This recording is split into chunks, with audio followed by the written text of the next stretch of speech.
दोस्तों नमस्कार। न्यूज़.इन में आप सभी का बहुत बहुत स्वागत है। मैं हूं आपका दोस्त मयूर जानी। दोस्तों, भारतीय जनता पार्टी को पार्टी विथ डिफरेंस कहा जाता है। भारतीय जनता पार्टी को पार्टी विथ डिसिप्लिन कहा जाता है। लेकिन गुजरात में जो दृश्य हमारे समक्ष प्रस्तुत हो रहे हैं, उन दृश्यों को देखते हुए बहुत सारे सवाल जो है, जो लोग भी राजनीति को ऑब्जर्व करते हैं, जो निरीक्षण करते रहते हैं, उन सब के मन में ये सवाल अभी बिल्कुल पैदा हुआ है कि ये जो पार्टी विथ डिसिप्लिन है, भारतीय जनता पार्टी, मैं अभी सिर्फ गुजरात की बात कर रहा हूँ। क्या वो डिसिप्लिन का वो जो चाबुक है, वो कुछ ज्यादा ही जो है वो तकलीफ दे रहा है पार्टी के कार्यकर्ताओं को और पार्टी के नेताओं को? क्या जो डिसिप्लिन का एक हमेशा एक जो है बहुत ही अद्भुत उदाहरण के तौर पर इस पार्टी को प्रस्तुत किया जाता है, क्या वो अब टूट रहा है? क्या ये जो वजह है सिर्फ डिसिप्लिन है या कुछ और है? मैं इस कार्यक्रम में आपको कुछ अब तक पिछले 2022 के गुजरात चुनाव की जीत के बाद के जो कुछ किस्से हैं, वो मैं आपको सुनाना चाह रहा हूं इस कार्यक्रम में। तो ये देखते हुए लग रहा है कि डिसिप्लिन के भार से जो है पार्टी शायद अंदर ही अंदर जो है बहुत टूटने के कगार पे है, टूट रही है, टूटती जा रही है, ये कह सकते हैं, ऐसा दिख रहा है। तो मैं पूरी खबर आपको बताऊं उससे पहले आप सबसे एक छोटी सी रिक्वेस्ट है कि आप अभी से इस वीडियो की लिंक को हो सके उतना शेयर कर दीजिए, तो ये जानकारी जो हम आपको देने जा रहे हैं, बात जो बताने जा रहे हैं, वो ज्यादा से ज्यादा लोगों तक पहुंच पाएगी आप सबके सहयोग से। तो ये एक विनती है हमारी, स्वीकार कर लीजिए और इस लिंक को शेयर करें, हो सके इतना भी आपसे। ठीक है, अब मैं आपको एक बयान सुन के बताता हूँ। एक बयान मैं आपको बताता हूँ, ये बयान है। बयान में क्या है? बयान ये कहता है कि जब, सुनिएगा ठीक से, जब आपको जिम्मेदारी मिले तो किसी को भी खुद को संगठन से ऊपर नहीं समझना चाहिए। ये मत समझिए कि आप सक्षम है इसलिए आपको जिम्मेदारी दी गई है। ठीक है, आरएसएस में भी यही संस्कार दिया गया है। इस बात पर जोर न दें कि आपको जिम्मेदारी इसलिए मिले क्योंकि आप सक्षम है, बल्कि जो जिम्मेदारी मिले उसके लिए सक्षम होने का प्रयास करें। ऐसा न होने पर कई बार लोग प्रतिस्पर्धा में उतर जाते हैं। ऐसी भावना नहीं होनी चाहिए कि मैं सक्षम हूं लेकिन मुझे जिम्मेदारी नहीं दी गई। ये जो एक अद्भुत ये जो कोट है, महान कोट जो है, ये सक्षम हो इसलिए जिम्मेदारी मिले ये जरूरी नहीं है। अब ये उल्टी बात है पूरी दुनिया से। शिस्त का मतलब, डिसिप्लिन का मतलब अगर ये होता है तो आप समझ लीजिए मतलब कि ये किस तरह से मीडियोक्रेसी को बढ़ावा देने की बात हो रही है। किस तरह से जो है वो अत्यंत मतलब दिमाग से बिल्कुल जो है, जो कोई क्षमतावान है ही नहीं, ऐसे लोगों को, कार्य क्षमता से बिल्कुल परे हैं, जिनका कोई लेना देना नहीं है, ना सोच है, ना समझ है, ना वो क्षमता है। लेकिन क्योंकि अगर वो पार्टी ने डिसाइड कर लिया तो उनको जिम्मेदारी मिल सकती है। आप अगर सक्षम हो, आप काबिल हो और फिर भी अगर आपको नहीं मिलती है तो आपको उसका बुरा नहीं लगाना है। शिस्त की व्याख्या ये कर दी गई है। और ये निवेदन किसका है? ये निवेदन जो है वो भारतीय जनता पार्टी के गुजरात के प्रदेश अध्यक्ष CR पाटिल साहब का है। अब ये हमको समझ में नहीं आ रहा। मुझे लगता है शायद बहुत सारे लोगों को समझ में नहीं आ रहा कि अगर तो फिर अगर क्षमतावान है और अगर आपको जिम्मेदारी न मिले तो वो क्षमता का क्या कीजिएगा आप? क्षमता का कीजिएगा क्या, ये बताइए मुझे आप। और आपसे बहुत ही कम क्षमतावान व्यक्ति अगर आपके ऊपर बैठ के जो है आपको आदेश दे रहा हो तो आपको कैसा लगेगा? और अगर वो शिस्त है तो ये तो फिर बहुत घटिया तरह की शिस्त है साहब। आपकी तो जिम्मेदारी ये बनती है, आपकी मतलब किसी की भी जिम्मेदारी ये बनती है, जो कोई भी संस्था चल रही हो, चाहे वो पॉलिटिकल हो, मीडिया संस्थान हो या कोई भी संस्थान हो, सच बात तो ये है, जरूरी बात तो ये है कि जो सबसे ज्यादा क्षमतावान है उसको आप पकड़िए, ढूंढिए, उसको आप ढूंढ निकालिए अपने जो भी उपलब्ध आपके पास जो लोग हैं उसमें से, और उसको जिम्मेदारी दें। और अगर क्षमतावान व्यक्ति को जिम्मेदारी देंगे तो ऐसा कहाँ लिखा गया है कि वो जो है वो डिसिप्लिन में नहीं रहेगा?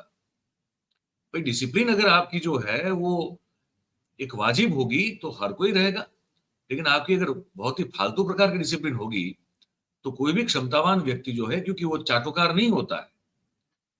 आपने ये नियम लगा के भारतीय जनता पार्टी में और राष्ट्रीय स्वयंसेवक संघ में चमचों और चाटुकारों की फौज खड़ी कर दी है, और इसी का नतीजा है कि एक भी मंत्री जो है अपना काम ठीक से नहीं जानता है। पूरा राज्य ब्यूरोक्रेसी के हवाले से चल रहा है, क्योंकि आपने ऐसे ऐसे लोगों को उठा के बिठा दिया, पद दे दिया, जिम्मेदारी दे दी, जिनकी अपनी कोई औकात नहीं है, जिनकी क्षमता नहीं है। और ये आपका निवेदन जो है सीआर पाटिल साहब, ये साबित कर रहा है कि आपको क्षमतावान की जरूरत है नहीं, जो नहीं है उसकी ज्यादा जरूरत है, क्योंकि वो कुछ बोलता नहीं है, उसको पता है कि मुझे अपनी औकात से बहुत ज्यादा मिल चुका है। तो भैया जो हो रहा है होने दो, बस हाँ में हाँ मिलाते रहो, चुपचाप बैठे रहो। तो ऐसे लोग अगर आपको चाहिए और इसको अगर आप शिस्त कहते हैं, तो क्या भला कर पाएंगे आप इस राज्य का और देश का, ये बताइए। जहां क्षमतावान व्यक्तियों की कोई कीमत ना हो और डिसिप्लिन के डंडे से उसको जो है वो चुप रखा जा रहा हो, तो उस पार्टी में अब फिर क्या स्थिति हो सकती है? इसलिए शुरुआत में मैंने आपको निवेदन पढ़ के सुनाया। अब मैं बताता हूं कि अब क्या स्थिति हो रही है। तो देखिए, राजनीति में गुटबाजी शब्द जो है वो नया नहीं है, लेकिन हाल के दिनों में हो क्या रहा है, गुजरात बीजेपी में कुछ चौंकाने वाले मामले जो है वो देखने को मिल रहे हैं। ठीक है, शायद ही जो पिछले 2 ढाई दशक में कभी देखे होंगे। हाँ, वो एक हुआ था, शंकर सिंह वाघेला ने जो है वो विद्रोह कर दिया था 1996 में, और उसके बाद आपको ये कभी कहीं इस तरह से इस पैमाने पर देखने को नहीं मिला होगा जितना कि अभी देखने को मिल रहा है। आप समझ रहे हैं मेरी बात को? तो पार्टी में जो है महत्वाकांक्षा को लेकर शुरू हुई तनातनी को थमने के लिए, उसको थामने के लिए केंद्र जो है उनका जो आला कमान बैठा हुआ है, वहां तक दिल्ली तक जो है भागा दौड़ हो रही है अभी। ठीक है, जामनगर में बीजेपी सांसद पूनम माडम, विधायक रीवाबा जाडेजा, मेयर वो जो महिला है वो कोठारी, बीनाबेन कोठारी, उनके बीच विवाद जो है बड़ी मुश्किल से उसको जो है उसका शमन किया गया, लेकिन फिर भी बताया जा रहा है कि वो विवाद उस तरह से वो उसका शमन हुआ नहीं है जिस तरह से दिखाया जा रहा है। मतलब अंदर जो है वो एक दरार बहुत बड़ी जो है वो पड़ चुकी है। आगे बताते हैं आपको। दक्षिण गुजरात, सीआर पाटिल के खुद के खिलाफ एक पत्रिका युद्ध शुरू हुआ। गणपत वसावा जो बहुत सीनियर लीडर हैं भारतीय जनता पार्टी के, कैबिनेट मिनिस्टर बहुत लंबे अरसे तक जो है मतलब 3 से 4 टर्म तक रह चुके हैं, वो गणपत वसावा के समर्थकों के द्वारा सीआर पाटिल के खिलाफ पत्रिका युद्ध करने की जो है बात की गई। वहां पुलिस फरियाद हुई, अरेस्ट हुए लोग। ये भी एक किस्सा है। उसमें पेनड्राइव का भी एक मामला था। पेनड्राइव में भी कुछ साहित्य जो है, कुछ चीजें, कुछ क्लिप वगैरह जो है उसको वायरल, उसमें रख के वायरल करने की कोशिश की गई थी। ठीक है, और बताता हूँ आपको। अभी हाल ही के दिनों में जो हुआ है वो बता दूं मैं आपको। मैंने वो सब जो है मेरे सामने वहां चिन्हित करके रखा हुआ है, तो थोड़ा ध्यान और दे कि और वो क्या क्या हो रहा है। इसको कुछ घंटों में दबा दिया जा रहा है, लेकिन हो रहा है पूरे गुजरात में, अक्रॉस द स्टेट हो रहा है। मैं आपको बता दूं तो विपुल पटेल को आप अगर जानते हो तो शायद नाम से न जानते हो, लेकिन अमूल को हर कोई जानता है। ठीक है, तो अमूल जो है हमारा, अमूल डेयरी जो है उसके चेयरमैन साहब है, उनका नाम है विपुल पटेल। और विपुल पटेल हमारा जो खेड़ा, नडियाद, आनंद वाला जो मध्य गुजरात का इलाका है जिसको चरोत्तर भी कहते हैं, वहां के भारतीय जनता पार्टी के बहुत ही एक मजबूत एक नेता और कार्यकर्ता माने जाते हैं। उनको जो है वो बना दिया गया अमूल डेयरी का चेयरमैन। अब वहां टांग खिंचाई का ये माहौल है कि विपुल पटेल को एक एक कार्यक्रम में पब्लिकली उसने एक शेर जो है वो दाग दिया, इरशाद कर दिया। वो शेर ये कहा उन्होंने कि ना मैं गिरा, ना मेरी उम्मीद है कि ना मैं गिरा, ना मेरी उम्मीदों के मीनारे गिरे, लेकिन कुछ लोग मुझे बार बार गिराने में गिरे। मतलब मुझे कुछ लोग जो है बार बार गिराने की कोशिश कर रहे थे, लेकिन वही गिर पड़े। ठीक है, बताइए, ये अमूल डेयरी के चेयरमैन को, भाजपा के कद्दावर नेता को, एक पब्लिक गैदरिंग में, एक जनसभा में ये शेर बोलने की क्या जरूरत थी? मतलब टांग खिंचाई का माहौल समझिए। और तालियों की गड़गड़ाहट हुई ये जिन्होंने जब शेर दाग दिया तब। और फिर अपनी बात का मतलब बताने लगे कि पहले तो मैंने सोचा था कि क्या सच में ऐसा है, लेकिन जब ये मेरे साथ हुआ, मतलब कि वो टांग खिंचाई, अंदरूनी कलेश वाली बात, जब मेरे साथ ये हुआ तो मुझे एहसास हुआ कि ये सच है। उन्होंने ये आगे कहा, मैं आपको बता दूं और क्या कहा, कि सभी लोग शुभ चिंतक नहीं होते, कुछ लोग अच्छा चाह सकते हैं, कुछ हमारा भला नहीं भी चाहते हैं। और हमारी पार्टी में भी तनाव है, लोग पार्टी में बैठे इंतजार में है कि कब कोई गिरे और उनकी जगह उनको मिल जाए। ये विपुल पटेल, अमूल डेयरी के चेयरमैन के शब्द हैं, वर्ड टू वर्ड में बता रहा हूं आपको। ठीक है, पार्टी में ऐसे लोग हैं जो हमारे पद छोड़ने का और उनकी जगह बनने का इंतजार करके बैठे हुए हैं। पार्टी के कुछ लोग मेरा खेड़ा डिस्ट्रिक्ट सेंट्रल बैंक का चेयरमैन बनना भी पसंद नहीं करते। हमारे बीजेपी के खिलाड़ियों को ऐसा लगा कि मुझे इतनी अपॉर्चुनिटीज क्यों मिल गई। इतना बड़ा नेता भी ये बात कर रहा है, पब्लिक मंच से कर रहा है, समझ रहे हैं? बड़ौदा का मेयर, उसके खिलाफ जो है पत्रिका युद्ध हो गया और क्राइम ब्रांच में शिकायत दर्ज हो गई और लिखा गया था उस पत्रिका में, पहचाने नीलेश राठौड़ को, पहचाने नीलेश राठौड़ जो कि मेयर है बड़ौदा के। तो केयूर रोकड़िया के विधायक बनने के बाद नीलेश राठौड़ महापौर की गद्दी पे बैठे और एक ही महीने के भीतर उनके नाम पर करोड़ों रुपए के भ्रष्टाचार के आरोप लगाते हुए 8 सूत्रीय पर्चा जो है वो प्रसारित किया। वो सब जो है जमीन कौभांड से रिलेटेड है। 8 सूत्र है, तो सूत्र है, 8 बिंदु है। वो बिंदुओं में एक महीने के अंदर मेयर बनते ही किस तरह से 8 अलग अलग जमीन मामलों में किस तरह से घोटाला किया गया, किस तरह से भ्रष्टाचार किया गया, उसकी पत्रिका भारतीय जनता पार्टी के ही वडोदरा म्युनिसिपल कॉर्पोरेशन के काउंसिलर और स्टैंडिंग कमेटी के बताए जा रहे हैं कि वो चेयरमैन है, उन्होंने जारी की थी। मामला क्राइम ब्रांच तक चला गया, तो क्राइम ब्रांच ने जो है वो 2 नाम पहले सामने आए, एक था अमित घनश्याम लिंबाचिया और दूसरा नाम था आकाश नाई। दोनों को गिरफ्तार किया। तो तीसरा सबसे चौंकाने वाला नाम जो मिला वो अल्पेश लिंबाचिया, जो कि उस वक्त बड़ौदा के नगर निगम में वार्ड नंबर 19 के बीजेपी के पार्षद थे। अब ये समझ लीजिए, ये बड़ौदा भी बीजेपी का गढ़ माना जाता है। वहां फिर वो अल्पेश लिंबाचिया को पुलिस ने उठा लिया, पूछताछ की। उसके बाद सूचना गांधीनगर को दी गई कि भैया ये घर फूटे घर जाए वाला मामला चल रहा है अभी, है ना? तो उसको कारण बताओ, नोटिस नोटिस जारी करके 4 दिन में स्पष्टीकरण मांगा।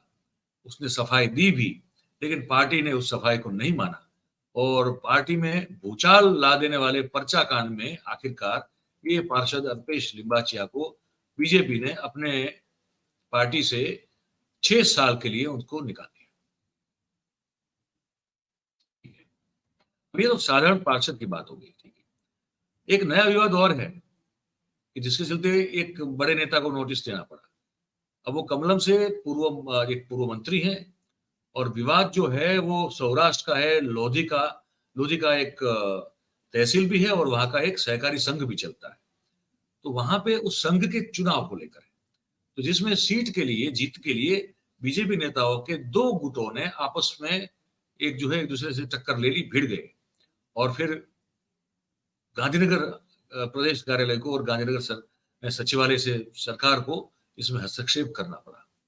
ठीक है, पूर्व मंत्री है अरविंद रयाणी और नीतीश धनकेचा उनके साथी है और ये सब जो नेता है वो एक जुट बनाकर राजकोट लोधिका संघ चुनाव में वो अध्यक्ष समेत सभी पदों के लिए उन्होंने कब्जा करने के लिए कोशिश की, पार्टी पर दबाव बनाया। लेकिन दूसरी ओर जो तत्कालीन अध्यक्ष नरेंद्र सिंह जाडेजा और उनके समर्थक, तो वो सामने अड़ गए।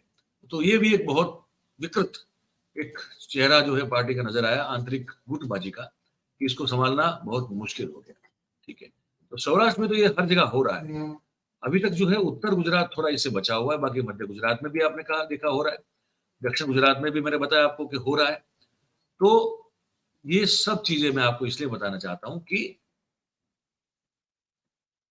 कहीं भी गुजरात भारतीय जनता पार्टी में कुछ भी ठीक नहीं है। ये मैंने आपको सब एग्जाम्पल दिए और आपसे ये बात जो है हमने शेयर की।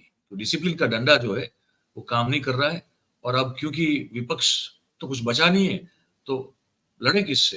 अब हर किसी को जो है हर किसी चीज पर जो है कब्जा जमाना है, तो लड़ना जो है उनको अपने ही लोगों से पड़ रहा है। और जब अपने ही लोगों से लड़ना पड़ रहा है तो डिसिप्लिन के डंडा को जो डिसिप्लिन का जो डंडा है उसको समझ लीजिए कि इन लोगों ने तोड़ दिया है, तोड़ मरोड़ के फेंक दिया है कचरे के डिब्बे में। पार्टी को बार बार उठाना पड़ता है, बार बार नया डंडा लाना पड़ता है, लेकिन अब वो डर और वो खौफ जो है वो भारतीय जनता पार्टी के नेता और कार्यकर्ताओं में दिखाई देता हुआ नजर नहीं आता है। ये हमको आपको बता, आपने ये पूरी बात हमारी सुनी, आप क्या सोचते हैं इस बारे में हमको जरूर से हमारा ये जो कमेंट बॉक्स है उसमें नीचे लिख के हमको बताइएगा। और बात अगर आपको हमारी अच्छी और सच्ची लगती हो तो फिर हमारी जो वीडियो है उसको लाइक करिए, इसकी लिंक को हो सके उतना शेयर कीजिए और हमारी जो चैनल है उसको आप सब्सक्राइब करें और अपने आसपास के लोगों से भी उसको करवा दें।